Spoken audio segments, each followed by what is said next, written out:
আসসালামু আলাইকুম।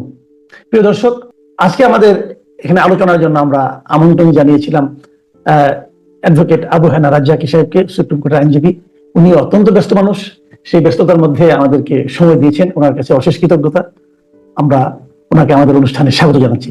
জনাব রাজ্জাকী ভাই, আপনি আশা করি আমাদের শুনতে পাচ্ছেন, দেখতে পাচ্ছেন। জি, আমি আপনাকে আন্তরিক শুভেচ্ছা জানাচ্ছি। আমরা সরাসরি আলোচনায় চলে আসি। দেশের এখন যে অবস্থা, নানা ধরনের কথাবার্তা কিন্তু এখন হচ্ছে এবং প্রতিদিনই আমরা দেখছি যেন একটা মানে মানে কি বলবো, আপনার প্রত্যাশা প্রত্যাশা ভঙ্গের বেদনা, অথবা আরো বেশি প্রত্যাশা, অথবা একজনের বিরুদ্ধে এক ধরনের নিঃশেষ করে দেওয়ার একটা প্রবণতা। এই যে এক ধরনের রাজনীতি চলছে, রাজনীতিহীনতার রাজনীতি, এটা আলটিমেটলি কোন পর্যায়ে যাবে আমরা বুঝতে পারছি না। সবাই বলছে যে একটা নির্বাচন হলে হয়তো বা একটা থিতু হবে ঘটনাটা। এখন নির্বাচন নিয়েও নানা কথা হচ্ছে। এখন আপনি যে অবস্থা দেখছেন, আপনি সেই নির্বাচন নিয়ে কতটুকু প্রত্যাশা করেন? নির্বাচনটা কি ভালো হবে বলে মনে করেন? এটা কি পর্যাপ্ত সময় হলো? আবার যে সংস্কারের কথা বলা হচ্ছে, সেই সংস্কার কি তাহলে হবে এর মধ্যে? এগুলো নিয়ে আপনার মূল্যায়নটা কি, সব মিলিয়ে একটা প্রাথমিক মূল্যায়ন শুনি ছোট করে। আচ্ছা, ধন্যবাদ মাসুদ ভাই আপনাকে। আসলে দেখেন, এই যে সংস্কার যেটা হচ্ছে, সংস্কার রাজনীতিবিদদের যে ভাষাটা, সংস্কার নাকি একটা চলমান প্রক্রিয়া। বাট যে সংস্কারগুলা ইউনূস সাহেব করতে চাচ্ছেন আমরা দেখতেছি। করতে পারলে যে খারাপ হবে সেটা আমি বলছি না, কিন্তু করতে পারবেন কতটা, এক। দুই, এই রাজনীতিবিদরা সেই সংস্কার কতখানি মেনে নিবেন। মুখে যাই বলেন না কেন, ওনারা যদি দেখেন যে সংস্কারে তাদের রাজনীতি জটিল হয়ে যাবে, তাইলে সেই সংস্কার মানবে কেন? ইতিমধ্যে সংস্কারের টোটালটা না পাওয়া গেলেও আমরা যা কিছু পাইছি, তাতে তো মনে হয় যে আগে যেভাবে নির্বাচনগুলো খুব সহজ সরলীকরণ ভাবে হইতো, সেখান থেকে একটু ব্যত্যয় হবে। সুতরাং এটা মানবে কেন? এখন তো দেখছি সম্প্রতি মির্জা আব্বাস সাহেব কি বলছেন, আমরা এই সংস্কারই মানি না, কথার কথা। এক নম্বর। দুই নম্বর, সংস্কার যাই করেন না কেন, if anybody gets 2/3 majority, it can be changed at any moment. তো এখন সেখানে এমন যদি কোনো পরিকল্পনা থাকে যে বাংলাদেশে আগামী 20, 30, 40, 50 বছরে 2/3 মেজরিটি নিয়ে কোনো দল আসবে না, এরকম কোনো পরিকল্পনা যদি কেউ করে থাকে, সেটা ভিন্ন কথা। তাইলে কোনো মতে একটা সংস্কার করলে এবং সেটা যদি কোনোভাবে অ্যাপ্রুভাল নিতে পারে, তাইলে মনে করেন সেটা চেঞ্জ করা কঠিন। এই কারণে চাচ্ছে যে সাইমালটেনিয়াসলি যাতে গণপরিষদের নির্বাচনটা হয়। এখন গণপরিষদ বলতে কি, এটা অনেক বড় ব্যাপক অর্থ। সংক্ষেপে যদি বলি যে এই একই নির্বাচনে যারা এমপি হবে, কথার কথা, সেই এমপি 300 জন এমপি, সেই 300 জন এমপি এক জায়গায় বসে গণপরিষদ হিসেবে তার থেকে একটা ট্রিটমেন্ট দিবে এবং তারা এই সংবিধানটাকে অ্যাপ্রুভ করে ফেললো। তারপরে এরাই গিয়ে আবার পার্লামেন্টে বসবে, বসার পর ওই সংবিধানের আলোকে চলতে থাকবে। ওয়ান্স ইট ইজ অ্যাকসেপ্টেড পার্লামেন্টে এবং গণপরিষদ তখন বাতিল হয়ে যাবে, গণপরিষদের ফাংশনটা থাকবে। এখানে আমি একটা কথা বলি আপনাকে, আমি একটু থামাচ্ছি আপনাকে, আমি একটু বোঝার জন্য, যেহেতু আপনি আইনের ব্যাপারে আপনাকে যখন পেয়েছি, আমি একটু জানতে চাইছি দুটো কথা। এক নম্বর কথা হলো যে আমাদের দেশে কি এই ধরনের গণপরিষদের কোনো অভিজ্ঞতা আছে কিনা, এক নম্বর। দুই নম্বর কথা হলো, যদি গণপরিষদ, যে লোকটা গণপরিষদের সদস্য হচ্ছেন, সেই লোকটাই সংসদ সদস্য হচ্ছেন একই সঙ্গে, এবং উনি গণপরিষদের সদস্য হিসেবে সংবিধানটাকে অ্যাপ্রুভ করে দেওয়ার পর তারপর ওনার কাজ শেষ, ওনার দায়িত্ব শেষ, তারপরে সংবিধান চলবে, সংসদ চলবে। তাহলে গণপরিষদে আলাদা ওই অল্প সময়ের জন্য নাম দেওয়ার প্রয়োজনীয়তা কোথায়? সংসদ সদস্যরাই তো এটাকে গ্রহণ করতে পারে। হ্যাঁ হ্যাঁ, এই জন্য প্রয়োজন আপনি যখন এটা ডাইরেক্ট সংসদে পাঠিয়ে দিবেন, তখন এটা অ্যাকসেপ্টেন্সের ব্যাপারে 2/3 মেজরিটি দরকার। Right to understand my point. আর যদি আপনি গণপরিষদে পাঠিয়ে দেন, তাদের ডিউটি থাকবে এটাকে অ্যাকসেপ্ট করা। না, ওইভাবেই গণপরিষদে নিবেই তো ওইভাবে। গণপরিষদে তাদের তারা যদি বলে যে দেখেন, আমি আরেকটা প্রসঙ্গ উঠাই আপনাকে, যে এরা যে সংস্কারটা করতেছে, আপনি একটা কথা ভাবেন তো, এই সংস্কারটা যাদের দিয়ে করানো হচ্ছে, এই লোকগুলিকে নির্বাচন করলো কে? যাদের উপর আমি দায়িত্ব দিলাম যে আপনি আমাকে সংস্কার করে দেন, এই লোকগুলি নির্বাচনটা যথাযথ ছিল? যদি যোগ্য লোক না হয়, তাহলে তাদের সংস্কার প্রস্তাব গুলো গ্রহণ করবে কি? এই জন্যই তো সংসদ বলে গ্রহণ করবো না, তাহলে আপনি কি করবেন? এই জন্যই তো না করার মতো তো হতে পারে, গ্রহণ না করার মতো হতে পারে নাকি? হতে পারে তো, আমার কাছে কিছু গ্রহণযোগ্য মনে হয় না। হ্যাঁ, গ্রহণযোগ্য নাও হতে পারে। সেজন্যই তো বলা আছে যে যারা সংবিধানটা, সহজ বাংলায় যদি বলি, যারা সংবিধানটা লিখবে, সংস্কার মানে লিখলাম, যারা সংবিধানটা লিখবে, সেটা যদি আপনি, মাসুদ কামাল, আমি, আরো 5 জন 50 জন বৈশা অ্যাপ্রুভ করে দিই, তখন কথা থাকবে কি আমরা লিখেছি, মানে বিষয়টা এইরকম রূপক অর্থে। কারণ তখন তো আর ওইটা থাকে না।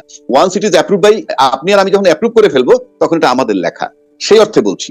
এখন অ্যাপ্রুভ করবে কি করবে না, মানবে কি মানবে না, কারণ ইউনূস সাহেব কিন্তু 3টা কথা বলছে, তার একটা কথা থেকে উনি সরে গেছেন।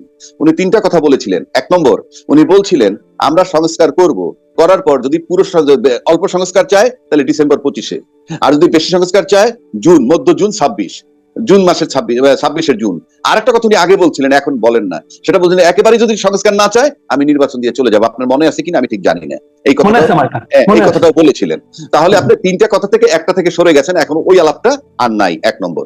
2 নম্বর, এখন যদি রাজনৈতিক দলগুলো এই সংস্কারকে না মানে, কথার কথা, আপনি তাহলে নির্বাচন তো দিবেন যে সামনে, সেই নির্বাচনটা কোন সংবিধানের আলোকে হবে? এক্সিস্টিং যেটা আছে সেটা, না যেটা আপনারা সংস্কার করলেন? কারণ উনি ইতিমধ্যে আহ, আহ, কিছু কর্ম করেছেন, যেমন রাজনীতিবিদদের কাছে ছুড়ে দিচ্ছেন যে আপনার টিক মার্ক দিবেন, আবার বলছেন কোন দফা চান কোন দফা চান না, কোনটা কতটুক চান এটা আমরা ওয়েবসাইটে দিয়ে দিব। এটার মানে হচ্ছে যে একটা রাজনৈতিক নেতাদের বা রাজনৈতিক দলগুলো এটা বেকায়দায় পড়া, কারণ এটা ডকুমেন্টারি থেকে যাবে, রিফিউজ করেছিল। এটা এটা 1 নম্বর। 2 নম্বর, আরেকটা জিনিস উনি আবিষ্কার করছেন, সেটা হলো রাজনীতিবিদ আমার সামনে এসে ঐক্যমত্যের কথা বলেন, আর এখান থেকে চলে গিয়ে উনি অন্য ধাঁচে কথা বলেন। তার মানে এটাও কিন্তু রাজনীতিবিদদের বিপক্ষে, যে এরা সকাল বিকাল তাদের কথা চেঞ্জ করে। এই জিনিসগুলাকে ওপেন করাটা রাজনৈতিক দলের জন্য একটু বিব্রতকর পরিস্থিতি হচ্ছে, এবং এটা কেন করছে কি করছে না সেটা না, কিন্তু হচ্ছে।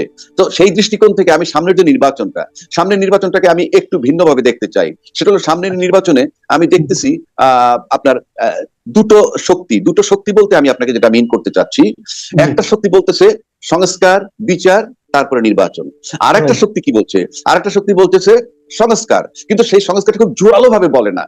হ্যাঁ, যেটা সংস্কার করা দরকার ধরে নির্বাচন দেন, তারপরে নির্বাচনের ক্ষেত্রে এক পক্ষ বলে স্থানীয় নির্বাচন আগে, আর এক পক্ষ বলে সংসদ নির্বাচন আগে।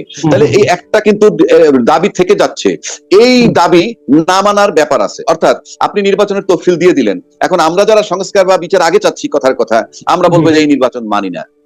আর যারা বলবে যে আমরা স্থানীয় সরকার নির্বাচন আগে চাই, তাইলে বড় দল যে আছে তারা সংসদ নির্বাচন চায়, তারা বলবে আমরা এই নির্বাচন মানি না। তাহলে কিন্তু একটা কনফ্লিক্টের দিকে যাচ্ছে। হ্যাঁ, সেটাই বলছি।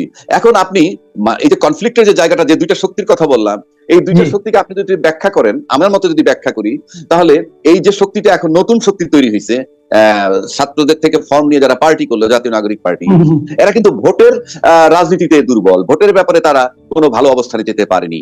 কিন্তু রাজনীতিতে তো দুইটা পর্ব কাজ করে, একটা হলো ভোটের ব্যাপারে কারা শক্তিশালী, আর একটা হলো মাঠে কারা শক্তিশালী। তো মাঠে কারা শক্তিশালী যদি দেখি, আমার কাছে আপাত দৃষ্টিতে মনে হচ্ছে ওই যে নতুন দল যারা করছে তারা কিছুটা শক্তিশালী আমার কাছে। মাঠে না প্রশাসনের কাছে, সরকারের কাছে? আমি বলতেছি মাঠে বলতে কিরকম, আমি বলি আপনাকে, আমরা না না আওয়াজে না, আমি বলছি আপনার সামনে তাদেরকে দেখতেছেন, আমার নিজের ব্যাখ্যাটা বলতেছি। আপনি যদি একটু পিছন দিকে যাই, যে বিডিআর হত্যা হইলো 57 জন, মনে করেন এই যে 57 জন অফিসার, তারা কিন্তু ওই যে সরকারটা পতিত হয়েছে তাদেরকে দোষারোপ করতেছে, এবং অ্যাবসলিউটলি তাদের দায়।